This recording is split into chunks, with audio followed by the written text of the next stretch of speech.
All right. Again, so this is primarily for QDM enhancements for the last year, focused on different tool sets that we put in.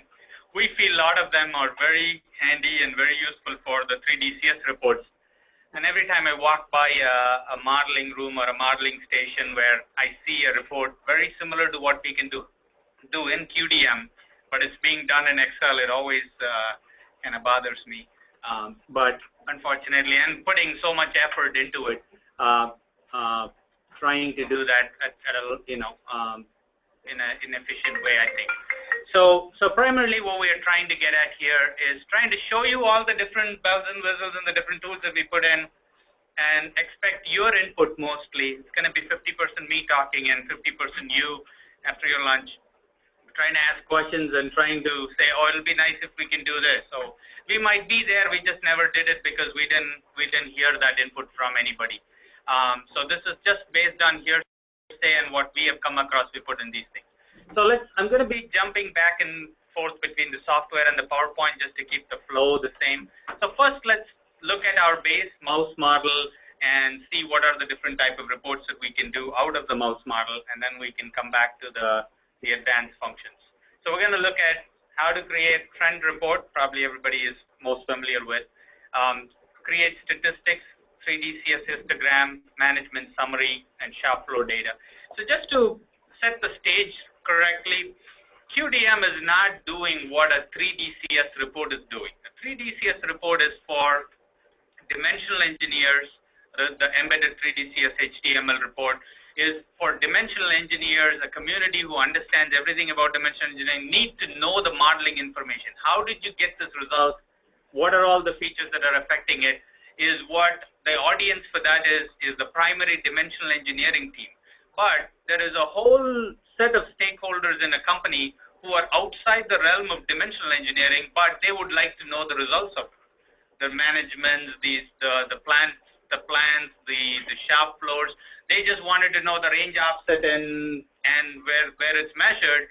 And there's a wider audience, probably 10 times more than the dimensional engineering team, who can use this data.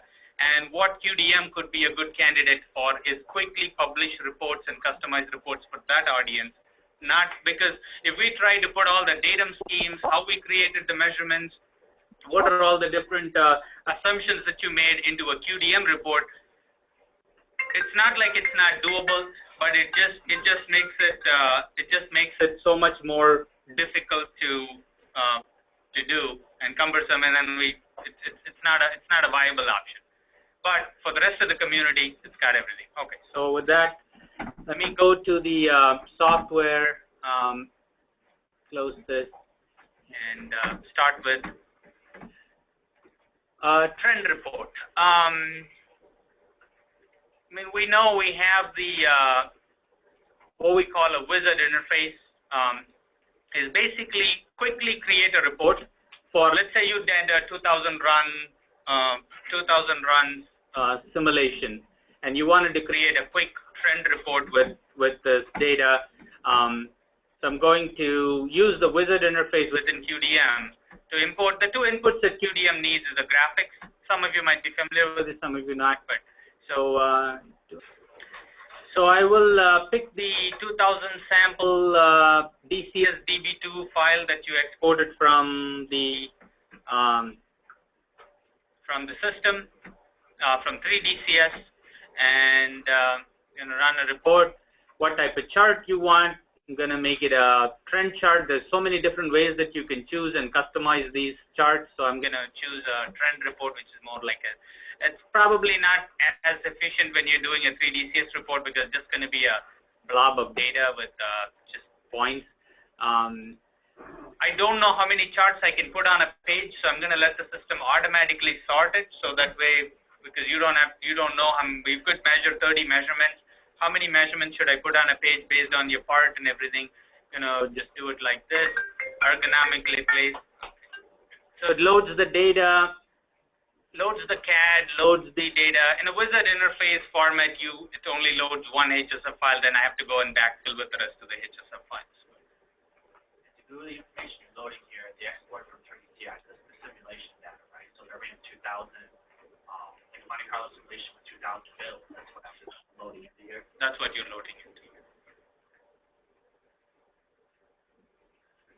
issue, Tagu, that you keep using the word trend, but you actually have about a comparator chart? In QDM, we call it a comparator chart because it allows you to compare different things within one chart. That's why we named it as a comparator chart. But it's primarily for all the SPC folks, it's called a trend chart.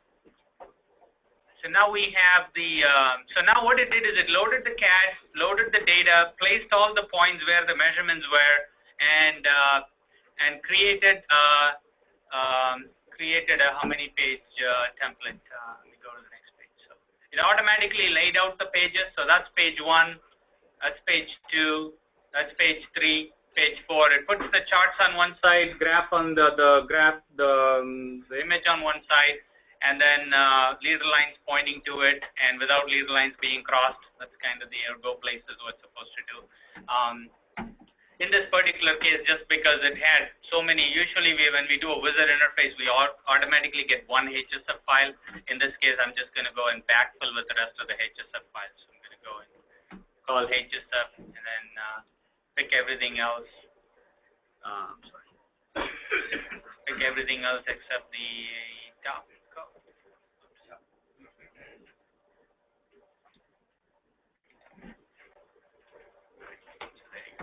So that's my full report for a mouse model within less than a minute or within a couple of minutes that you can have. Then it provides you all the tools to be able to go and set up your part the way you want it. You can rotate your part, move everything, point and click, drag and drop on how you want to customize it. Lot more friendlier than an Excel report because any changes that you make, the leader lines are always connected. You can move your part and you can still get the maybe in this page I'd like to make my viewport on this corner right here. And in the next page maybe I might want to go here and rotate my part and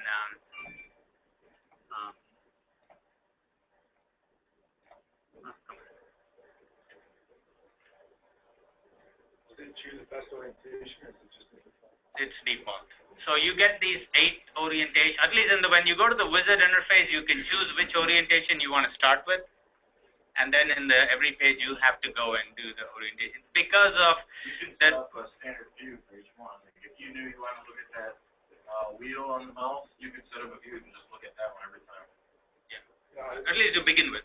When I'm saving views in 3DS, can we import that to QDM? At this point, no, but there's something to think about. So let's clarify real quick. Who is the audience for this? Who is the consumer of this data? I think the consumer, because of the trend information in there, and I mean, it's got the SPC in there. Anybody who wants to see one level higher than the 3DCS HTML report, or one level meaning a little bit of not all the way to a summary just to show me the mean and the range, but I'd like to know a little bit more about is my trend, is it smaller trend or is it a bigger trend? But that reflects a 2000 ran Monte Carlo. Yeah. Right? Yes. It's not backfilling it with measurement. No. We're not even going there right now. Right now we're only talking about. All right. So that's what we got to find out. Who potentially is going to consume that data? Okay.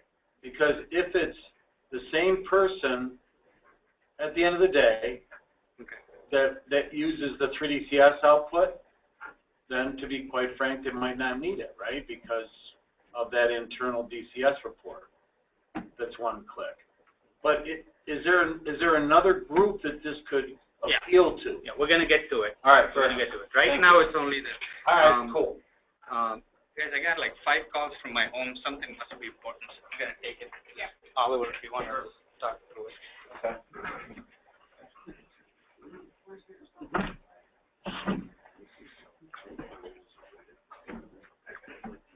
So, any questions? Any more questions?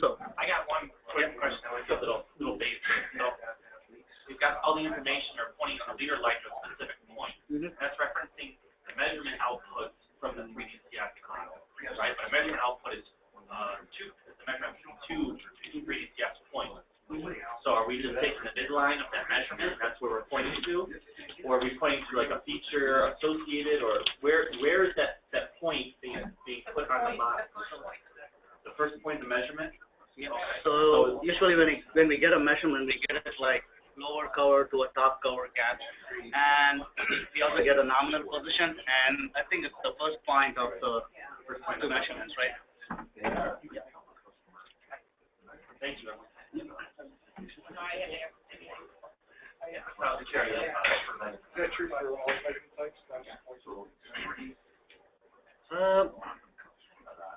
I said it depends on how it's exported in the DB2 file. So if you think the DB2 file exports solution for that, then that will be picked up.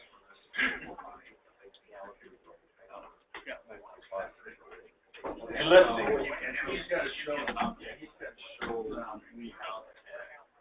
Hey, you listening? Let me ask you. I'm listening. Is this the first step in the direction of that thing you've been talking about? Kind of, we're talking about a little sidebar here right now. A model, it's a different chart type because it's just the output, but we've in a sense already created the measurement template. We may not have all of the points covered, but we have at least the baseline points that are in our model have already been chosen, decided upon, and we've got output data, maybe not measurements, but it's all there. So for now, let's. So you're having that conversation. Yeah, working in a data chart, you can just bring in your measurement data to your simulation. Okay, I think we're kind of jumping into too much further. Sorry for I had to take the break. But here I would like to just keep it based on the tool. But if we get into the process, this will be a 5-hour meeting. What can we do with it? I'm just going to show you the tools. I'm going to let you guys go to your desk and figure out where do we want to use it, how do we want to use it, and that could be a different meeting. Okay? Otherwise, I won't be able to get to all the new functionalities that we put into the system. If we can just, maybe after it's done, maybe we can talk about the process too. So this is a way you could load in you could represent this. There might be some value, may not be some value, but there is a way within the system to load your data and report it as a trend information. I'm not getting into this. So many different. So once you go into the comparator chart settings, maybe right now we're showing all the different. We're showing all the different USL, LSL samples, mean, CP, CPK, PP, PPK, and then this. But this chart is totally customizable based on what your customer wants. You might review this with your customer. They might like the format, but they might say, I don't want to see PP and PPK, and I'd like to see this chart fully extended through it, so I'm going to make it manual size. I might want to also see the nominal value. Maybe you want to see the standard deviation and the percentage out. Let's say these are all the different settings you want to switch it on. Now your chart on all pages, it changed, and now you have a different view of the chart. Do they all have to be the same setup, or can each box have? No, you can mix and match charts. You can mix and match charts. Yeah. Every chart. So here, maybe this one you want to show it as a trend. This one you want to show it as a table. So you can double click on that and say, I'd like to show that as a tabular chart, and now you get a table out of that one. Okay. So it could be. Which specs are showing? They complement. So on this one, I've got the max bid, and this one, I've got the. Yes. Yeah. The only thing you can do is within the same chart you can do it. If it's tabular, so in tabular you can show the min and max, and here you can show the standard deviation because it's a different chart type and the settings are different. Okay.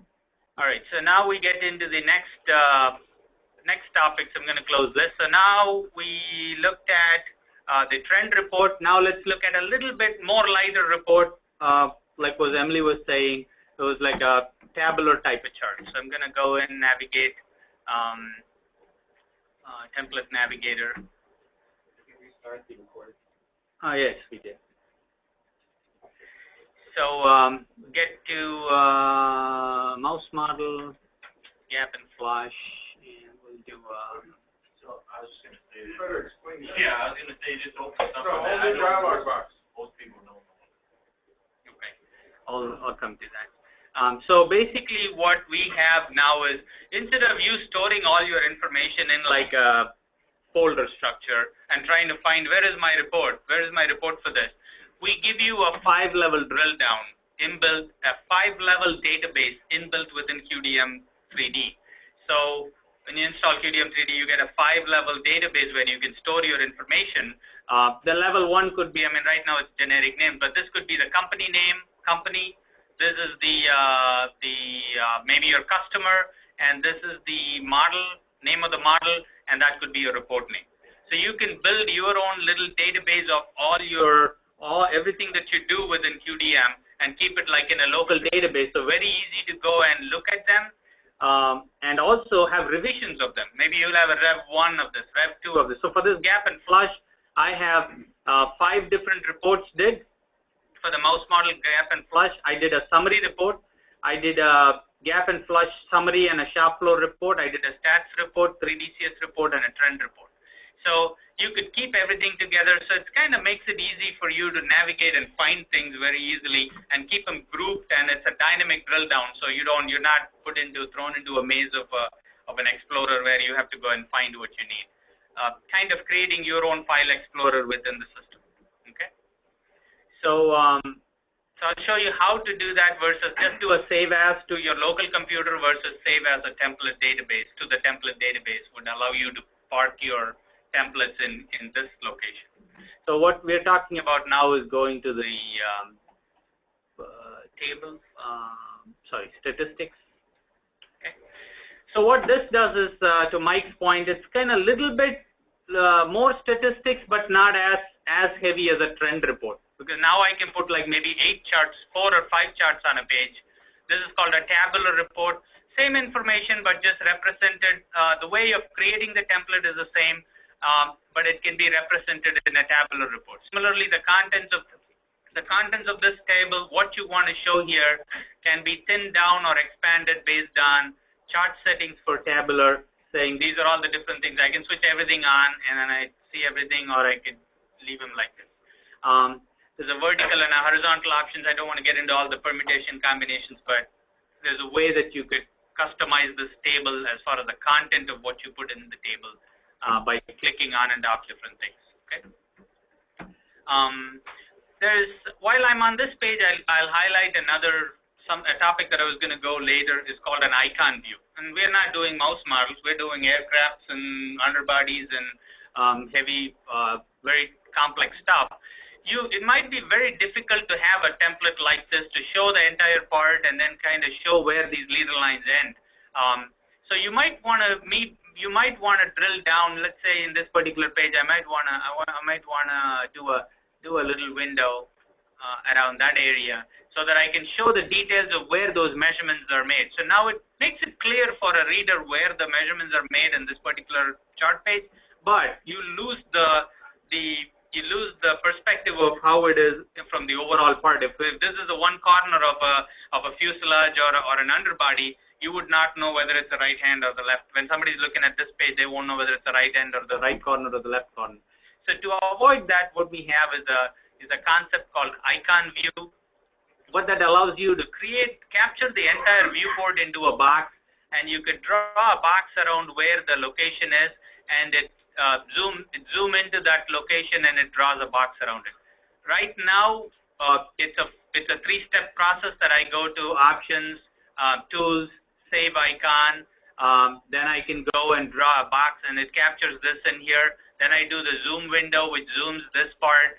Then I have to go to the creating a box here to put the box around it. So it's a 3-step process, but what we are doing currently with the next version, we're going to automate this process that as soon as you zoom in here, and if you're in an icon view on mode, as soon as you zoom in here, it automatically creates this icon view and puts a box around where you zoomed in. So every page you can create your own very easily. So it's an icon view wizard that will allow you to try to create this automatically. We just had this and we talked about it. So, but it will be in the next version, which would be very soon. Okay. So this is a type of report that you can do for the for a mid-level between dimensional engineering and management, let's say. Okay. I don't know whether we talked about the index page. Every report comes with an index page, which basically tells you where the measurements are and the pages where you can find those results. And I can go to that page if I want to, but also a color coding based on any statistics that you want to color code this based off of. So how that works is you can go to display and choose what statistics that you are interested in. For every statistics, I can set up a 3-color zone. What is my, as far as spec limits, what's my green, yellow, and red? Well, as far as my CPK, what's my green, yellow, and red? Let's say I want to make this anything between greater than 1.33, I want to make it green. So it automatically changes this to 1. So 1.33 to 1 would be yellow, and anything less than 1 would be red.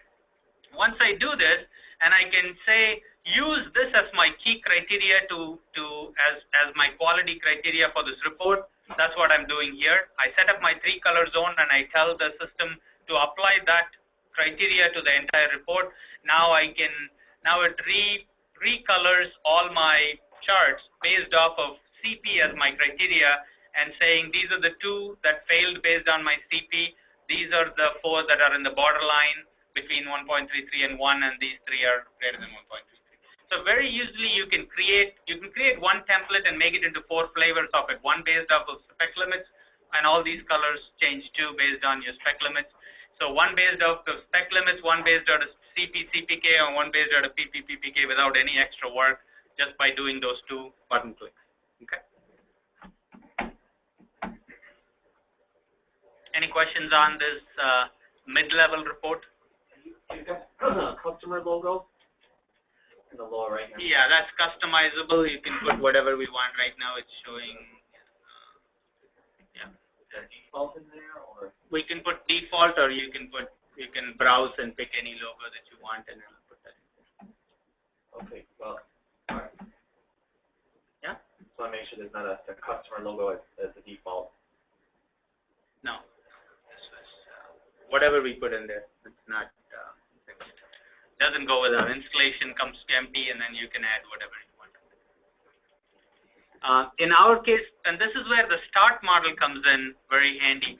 What we have gotten to a practice of doing nowadays is creating a start model with all the settings, because every customer likes it a certain way. They would like to put the company name, a logo here, the way they do it, the charts that they wanted to see. Maybe some customer wants to see the LSL, USL. Some customer wants to see the CP and CPK. So based on their needs, we create what we call a start model, which is a QDM template without any CAD or data, with just the settings and the logo and everything. So anytime you want to create a template for them, 50% of your settings are already done. All you need to do is to open that start model for that, which is like a blank template with all their settings baked in, and then you just load in your CAD, load in your data, and create your report, and it shows up in that format. Now we're creating start model within the company, because sometimes in pre-production their start model is different. During production their start model is different, and once it's in full production the start model is different. So they can have 3 flavors of the start models to create templates for different departments within the company. And you can, especially for our modeling team where we work with multiple customers, I'd recommend that we have a start model per customer by the face. And the template navigator would be a perfect place to house that. So next time when we go to that, let me close that. So next time when we want to create a template, you would go to template navigator again.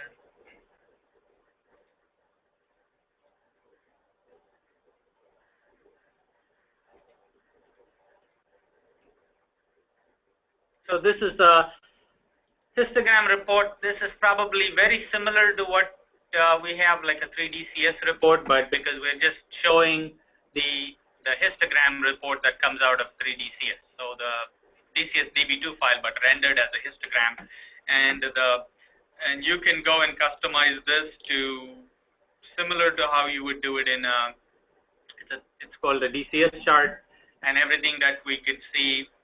You can switch on the different things, the sensitivity, the confidence interval, and make this chart really big, or just show a histogram with just the limited amount of information that you want to show. So this is one flavor of the report that we can do. The rest of the stuff is still there, but just another variation of the report. I'm going to close this. And now, yeah. Could there be links to, you know, violating limits in the 3DCS model that get picked up then in your output? Explain that. Measurement is Showing the color coding that you just talked about for CPC. Yeah. You can set it by percent out. Yeah. And then if the histogram's got a certain percentage out, It would flag. That's what you're asking, right? yeah. Yeah. So we're not really taking what the data is and just showing the histogram itself. We're reprocessing the data based on the QDM's criteria of what your quality gets or whatever. All right. So you could have a That's what I different, wanted. yeah. Okay. And you can have 2 or 3 different flavors of it based on one HST file. So let me open the last part is like a summary report, which is more for the management type of report. So here we probably go to mouse model, gap and flush. I'll bring in like a summary report. So here we're trying to maximize, we don't want to hand them a 50-page report, we just want to hand them a 2-page or a 3-page report of everything of the data. I created very similarly, just loaded the data. But here all I'm doing is I'm using the same tabular chart, but I switched everything else off except these things, and it can do this. We have put in, and I know when you start doing more charts on a page, you get all kinds of ways to make this alignment process where you spend a lot of time. So we created kind of a dialog box for the alignment to do like an auto leader and so what this allows you to do when you go to a page. Now I have let's say I have charts all over, like kind of skewed like this. I want to clean this page up, so this will stay here. Lets you align, right align, left align, align to the top, align to the bottom, distribute them right to left, distribute them top to bottom, copy sizes, and it kind of provides you. Let's say I want to put, let's say this chart is right here, and I want to kind of distribute all these charts from top to bottom and then align them to the right. So I just have to click these 4 charts. I would like to distribute them equally from top to bottom, so there is the equal distribution from top to bottom. But I'd like to now align all of them to the left of this chart right here. So then now left align will bring them like that. So just allows you to do different things. Right align to the chart like this, and I can do a auto leader line by doing a Control L. It would automatically clean up all the leader lines to go to the middle, closest location of it. You can do that for the left-hand side too. Just these are tools to make if you're doing a 50-page template. Twice now. Close that. How did you open that dialog box? I think you're doing some magic. Yeah, I'm doing magic right now. It's a hotkey, Control Shift L to bring the layout. Yeah. There placement preferences or under the right. Yeah, we will have that. We do have the reason why it is a hotkey is we do have the same dialog. Typically, all our users have been using this tool, right? All our users are doing exactly the same function using this menu. So that's the menu way to get to it. But you might be in a page and I don't want to be clicking something. I wanted to quickly, that was a request from a user. We would like a hotkey to bring that dialog box up just to show this one. So there is a menu way of doing it, but that's a longer way. But there's a, we would probably at some point put this as a, we'll probably put this as one of our right-click menus. Okay. So anyway, so that's the so those are some user-friendly tools to do your layout easily when you have more charts on a page and distributing the charts. So this is what we call a summary report, where you only show this and quickly do a printout and send it to your management, so they can just look at just the range, the offset or mean, whatever the 2 or 3 statistics that you wanna populate on it. You can have multiple pages of this similar to the other one. So the best part that comes up, so the next thing what we would do is, so if you have one of these already done, and now you've done your 2,000 runs and you've made some changes to your design, now you want to bring in, or you opened up your tolerance, you changed your ranges or something, and you reran another 2,000 simulations. You wanted to show a side-by-side comparison of the previous simulation results to this simulation results after you made a change. So let's see that option is to go to, let me go to Template Navigator and open up a 2,000 run simulation results.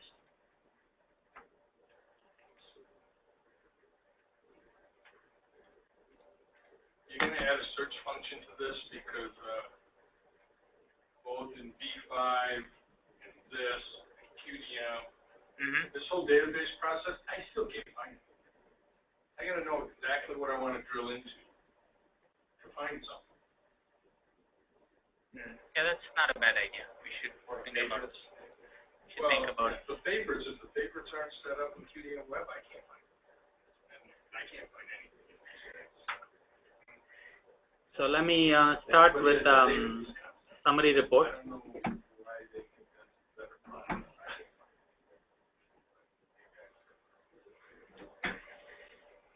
So you have a summary. Now I'm going to go and import. Let's say that's a template you gave it to your management and you did, and they changed. They said, okay, why don't we change this tolerance, open up this tolerance, and rerun your simulation, and let's see what happens. What happens compared to the previous one. So now we go and load in. I'm going to go and import data, but this time I'm going to import the 2000 sample new file that I got from 3DCS with the new tolerances or new opened up ranges. This time what I'm going to do is let the system automatically merge the charts by feature name and direction because the same measurement. So it's going to find the corresponding measurement name and then try to group them together. I'll even change the name of this imported data set to be something like, call this range revision 2.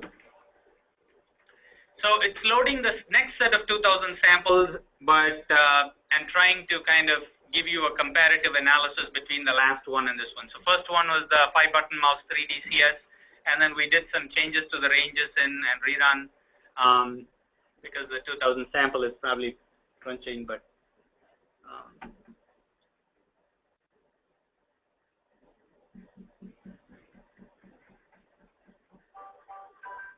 while this is crunching, once it comes in, are you switching it to a comparator chart?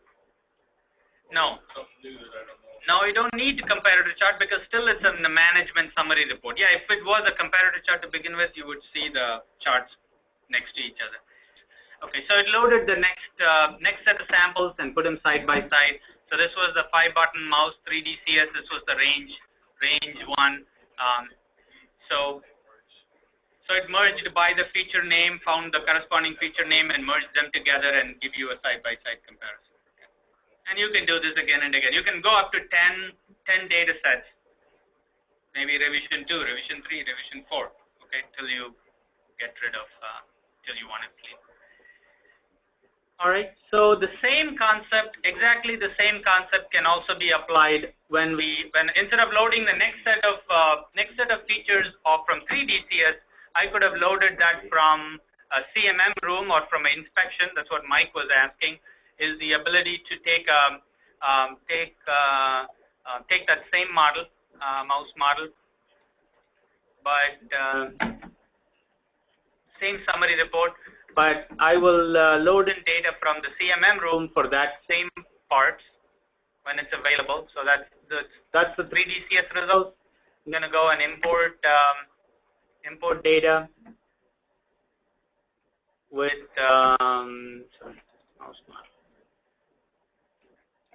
I'll do the 30 sample file that I got from, do the same thing, merge by feature name and direction, but this time I'll call this shop floor 30 piece, load it. So it loads that data and now populates all my charts with comparison between this and this. So now my first data set is the 3DCS 2000 run data, and that's my 30 piece shop floor data. So, so it allows you to create comparative studies. Similarly, you can have multiple, up to 10 builds of this. Any questions? All right, so now we get into this topic of, okay, so now we all looked at, so far everything we looked at was all 3D reports and templates, but you have a lot of need for 2D images, cutting and pasting images, so we did a lot of work on that part, trying to create, let me close this and open up a template, open up any template for that matter. Just do a deep dive.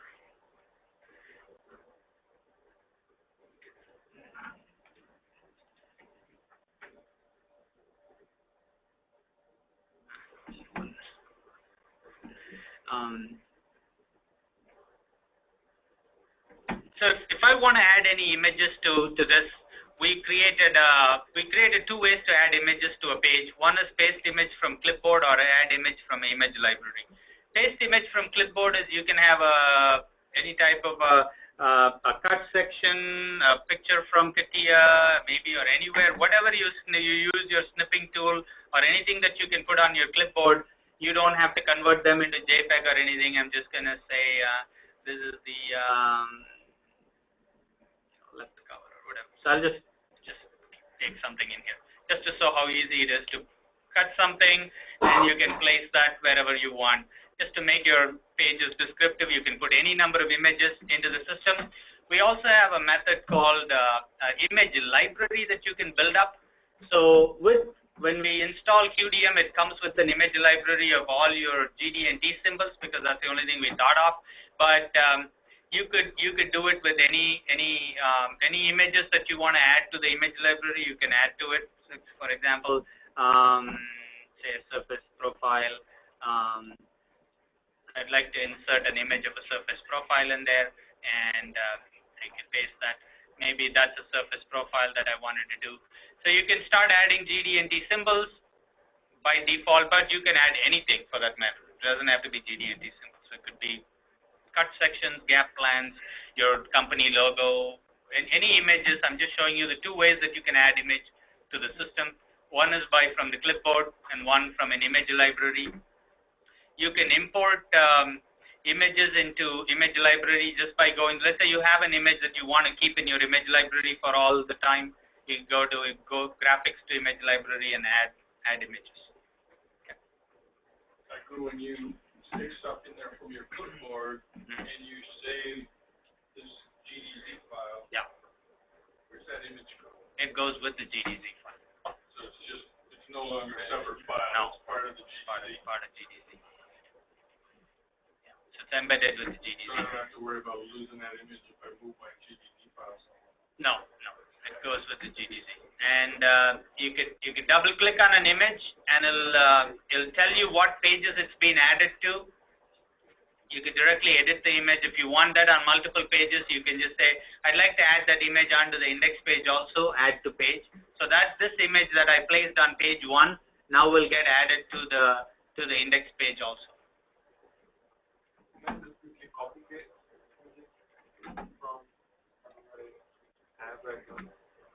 Copy paste meaning what? Copy and paste. This stuff on a clipboard. Yeah, once it's on a clipboard, you can keep on going and pasting it everywhere else. So that's so you just use the Control-C, Control-V, or does you have to use the right-click, paste to go clipboard? right now you have to use the right-click paste from clipboard option. Can you pull the object out of the PowerPoint and use it for the full GD&T? Okay, good question. To copy and paste it. You copy and paste it, but we got a better way. So what we did is Mike created the GD&T creator, right? So we go my desktop and open that GD&T creator. So here, let's say I wanted to create a surface profile of 0.5. So we have this tool that creates GD&T control frames. So I'm going to go to developer macros and run the macros. So that's how. So this is a GD&T control frame that's created. I want to create a surface profile of 0.52. And I'm just going to switch all of these. Let's say, for example, right? I don't know whether that's a legal call, but don't call me on it. I'm just gonna do content. So when I create something, it automatically puts it into the clipboard. So anything that you create there, now I can right-click on here, paste an image from the clipboard, and it's here, and you can place it next to any chart that you want. But even better, if I can make so that's one way to do it. So you could paste the images outside. Now let me show you how I can. Now every time I move my chart, I have to move my image also because it's. But hopefully it's a template. You do it once and it sticks there. So you don't have to change anything. But what we also created is another method. I'm going to close this. So this is about images outside, placing image wherever you want on your template. But if you want to create what we call a measurement plan, so I'm going to create a new. This is before you even have any type of 3DCS data. I import all my graphics, so let me import all this, the mouse model graphics into the system. And now I'm going to create a measurement plan out of this. So let me rotate my part like this. There you go. Okay. So now make this a little bigger. Does the graphic manipulation not work with the mouse? You have to use the buttons up top. I think it works with the mouse. I don't know how to use it with the mouse. Yeah. Yeah, same thing. Whatever you do in 3DCS standalone, it does the same. Just hold down the center mouse button on it. Yeah. Yep. There you go. Okay. All those quick commands from 3DCS that you use to manipulate your model all work here. So if you want to create, let's say you got the CAD file, but I don't have any data. I wanted to create like a measurement plan for these 5 points. Then what we have is called a nominal plan mode, where I can put this in this mode. Then I'd say I want to create a measurement at that location, so I can click on that. It creates a measurement. If you want, you can change the name for it. Let's say I'll call this a measurement, and now it created a chart for me at that location. I'd like to make a point at that location, add. Now I got another chart here. So I'd like to put one at where the gap between the wheel and the thing. I'll create one more chart there. So that could be another point. So you can kind of click and start creating charts just by looking at, just by clicking and creating your own measurement plan from your CAD or from 2D. Actually, it doesn't even work with the 2D image. You got a 2D image pasted. I can click on it and create it. It's really not getting XYZ from, it's getting the location from the CAD and then just overlaying it. So, so now in this mode, you might want to put some GD&T symbols inside it. Let's say for the same surface profile 0.5, just to make it a little bigger. I'll just do this. This is a good call out, Gary. Oh, good. Okay, so I'll do that. Now I create it from here, and I can just say now I can click on the chart and I can paste images from a clipboard or image inside the chart. Okay, so whatever is in my clipboard, I paste it here, but I need to go to my chart settings, tabular chart. Chart settings. This is a measurement name chart, so I'm going to say display the images also. So there you go. So I can paste images inside any type of control frame, and now I can go here and create a different control frame, and maybe there's a 0.5 75, create, go back in here, paste it, add from clipboard, so now 0.75. Now the advantage of this is that now it's a part of my chart.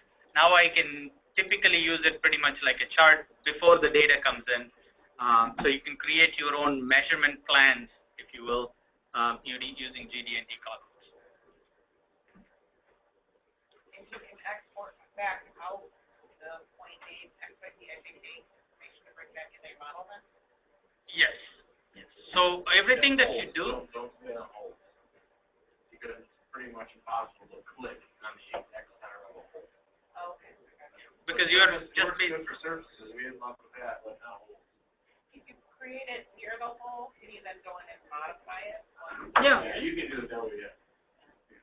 It's more like a Follow the hole and then change it over a feature point. We could export all this data as to 3DCS, which is the DCS DB2 file format, or what we call a CMM format. The CMM room gets these points so that they can measure them, but the accuracy of these are based on how good you clicked on it. We use it for visual measurement plan type of operation. All right. So let me just want to make sure I clicked on.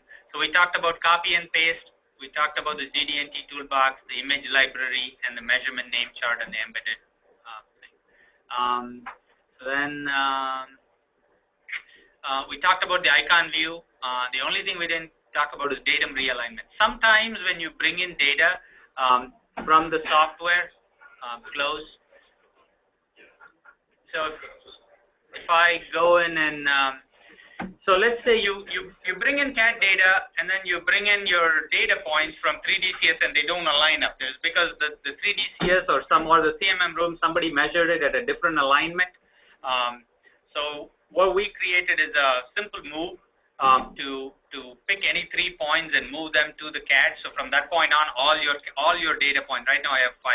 Typically it could be hundreds of points. I just have to pick 3 of them and move them to the CAD. From that point on, all of them overlay on your graphics, and your templates become meaningful. Otherwise, when I create a template right now, it's going to have all these lines everywhere. So what I do is go to edit datum realignment, and I have to select an object, which is like I can point right here. Let's say that's approximately. You don't have to be accurate because you're really not. It's not going to compare this number to that number and give you a deviation. It's only trying to move the measurement points to the CAD so it look the same.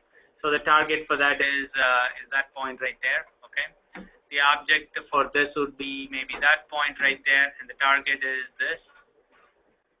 The object for this, the third object, let me put it to the bottom corner and say the target for that is like this point right here. Now I click on my move. So it's kind of, it could be in any position, it doesn't matter. As long as it's a triangle, as long as your 3 points are not in a line, it will be able to align your points to the CAD. So now from this point onwards, you have your CAD and the datums matching, then you can start creating your template, which is. So you move the CAD to the data, right? Yeah. Normally. Because it's for QDM, it's only for visual. It doesn't matter which way. It really doesn't change anything. Which goes first? Yeah, unless you have multiple right? If you're moving. Well, what if you had an assembly, body-side assembly? You brought in B-color data that measured the body side, and it didn't match. And then you did this. Wouldn't it move the B-color? Points. Because the tree is going to have a whole bunch of colors. I don't think it matters. I would have picked the data and moved it to the CAD. Normally when I go to the CAD, I'm assuming the CAD is. We will take a look at how it's done internally, but we always had one HSF file and one data set. Right. We never tried data with different, the data coming in so many different modes. Then there will be, in my mind, there will be different templates. You wouldn't do a one template for it then. But I mean, I think it would work just the same, right? pick those 3 points and then pick 3 points on the gas? Did it work the same? Move the points to the gas? The order in which I picked really didn't matter. The order in which I picked was just whatever easy for me. When I clicked the submit, I got 3 XYZs and 3 XYZs and just that. The order in which, that I was, it could be either way and it would have done it.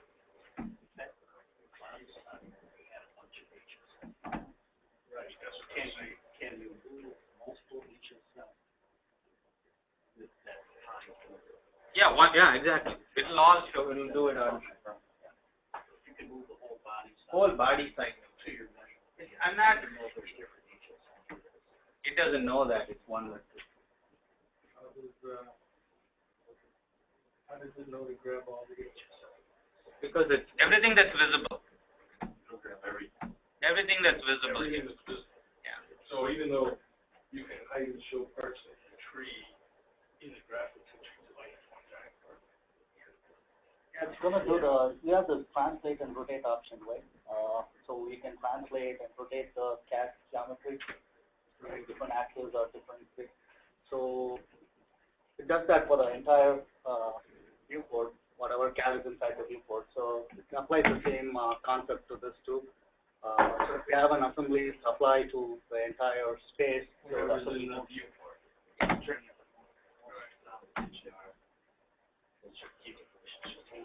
The data, we don't want to touch that because it has its own position to it. Still the nominal and position are different, but we didn't want to change that based on the 3D CAD.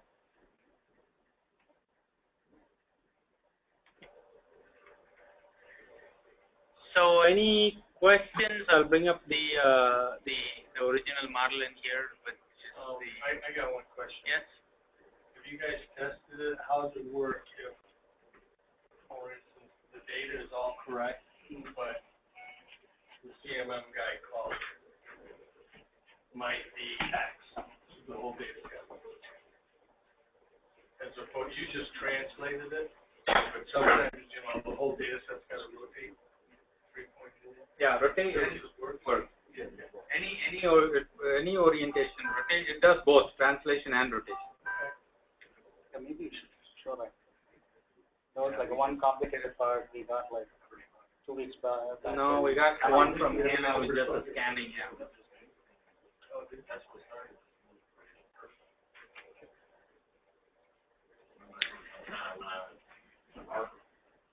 Gary eliminated the 3 points. Yeah, that's what you said. As long as you don't put out the 3 lines are fine. Yeah. So we had a triangle data report. from Canal, was like a 6,600 feature scanning data, and was rotated and like was like out somewhere. But I mean like a 3 point. Right, and then we're just trying to get it close because it's all visual. Exactly. Leader wise, got to be in the area. Yeah. So I usually have other supporting documents that go along with the report, like a bill plan and a GD&T sheet or the detail chart. Kind of link those files in a page. Just have some links to these other documents that go along with it. Yeah. We do have a concept of linking for if you can do it. You can do it for every chart. So every chart, you can create a link. You can either link a PDF, HTML, Word, or Excel. Okay. So when they're looking at that particular page, and they can click on that, and it'll take you to that. So every chart you can do it. You could create a page. So what we would do is we just create a page in here, a blank page, and then create like these boxes which would say this report, this report, this report, and you can link those documents. Kind of make them a fake charts and link documents to those charts. You could link. You can link another template if you want, or PDF, HTML, Word, or Excel. Can I get the link to the report? I'm not sure. Dave might. If you use the DCF chart, you can show sensitivity right in it. It's a big chart. So, yeah. I mean, if you can link to a file, you can link to an Excel file. Yeah. Okay, then you can't link to the link within the Excel file, though. So you're going directly to that particular chart. I don't know. What kind of hyperlink doing there? Just a link to You a want file, right? Link to a file, just a link to a file. It's like purely it's a Right, link to. so that particular measure, HTML report, the whole report. With the HTML, it should be optional. Yeah. Because each HTML page has its own, they're all separated as separate files, right? So you can just go to that specific HTML page. But with the Excel, it's going to take you just to the spreadsheet. Right. And be able to take it to the tab. Yeah. Can you manually add it to your They should be like the lighter version that gets pushed Yeah. outside the realm of Okay. the dimension engineering, because if like we start putting assumptions and all that, then that just becomes a full 3D CS report, and that's already there. Why do we want to recreate something that's there? But yeah, the best part about all this, that if we can do this in this fashion, then we can actually start using our web, because web can upload. You could put any document on our web, on our QDM website. So I can just create, in this particular case, I just created a placeholder. Web is more of a publishing method. It doesn't do anything other than right now for 3DCS, I can put all of your documents in there as a publishing method. So we can share the link, because it's a hosted site. We can share the link to anybody, and they can go in and let me find DCS. The product type is 3DCS analysis. DCS headquarters. The model is, let's say, a demo model.